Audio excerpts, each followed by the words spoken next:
नमस्कार। आज की बड़ी खबर ये कि अमेरिका द्वारा लगाए गए भारी टैरिफ के बावजूद भारत की अर्थव्यवस्था मजबूती से खड़ी है।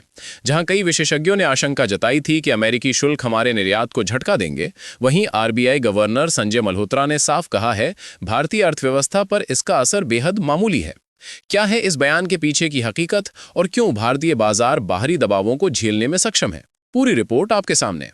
रेपो रेट में कटौती की घोषणा के बाद आरबीआई गवर्नर संजय मल्होत्रा ने साफ कहा कि अमेरिकी सरकार द्वारा लगाए गए भारी शुल्क का भारतीय अर्थव्यवस्था पर बहुत कम असर है।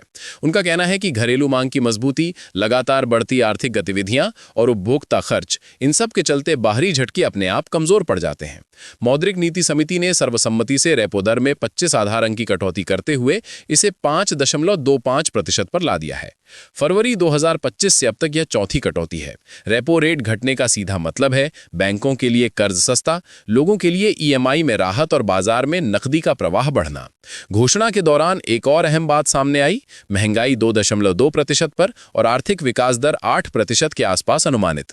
आरबीआई ने चालू वर्ष की महंगाई का अनुमान घटाकर 2% कर दिया है, जबकि विकास दर का अनुमान बढ़ाकर 7.3% कर दिया है।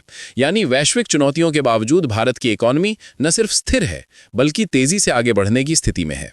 इस बीच भारतीय रुपए में कमजोरी चर्चा में रही। रुपया $1 के मुकाबले 90 के स्तर तक नीचे आया है।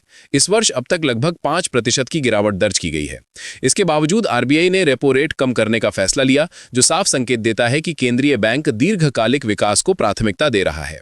अमेरिका द्वारा 50% शुल्क लगाए जाने के बाद भारत के कुछ निर्यात क्षेत्रों में गिरावट दर्ज की गई। कहा गया कि ये शुल्क रूस से तेल खरीदने की वजह से दंडात्मक रूप में लगाया गया। भारत ने दो टूक कहा कि उसके फैसले पूरी तरह संप्रभुता पर आधारित है। इसी बीच रूस के राष्ट्रपति व्लादिमीर पुतिन भारत दौरे पर है और प्रधानमंत्री नरेंद्र मोदी के साथ कई महत्वपूर्ण मुद्दों पर चर्चा कर रहे हैं। ये मुलाकातें आने वाले समय में आर्थिक और कूटनीतिक समीकरणों को और मजबूती दे सकती हैं। तो कुल मिलाकर अमेरिकी शुल्क का शोर भले ज्यादा हो, लेकिन भारतीय अर्थव्यवस्था पर इसका असर बेहद सीमित दिख रहा है।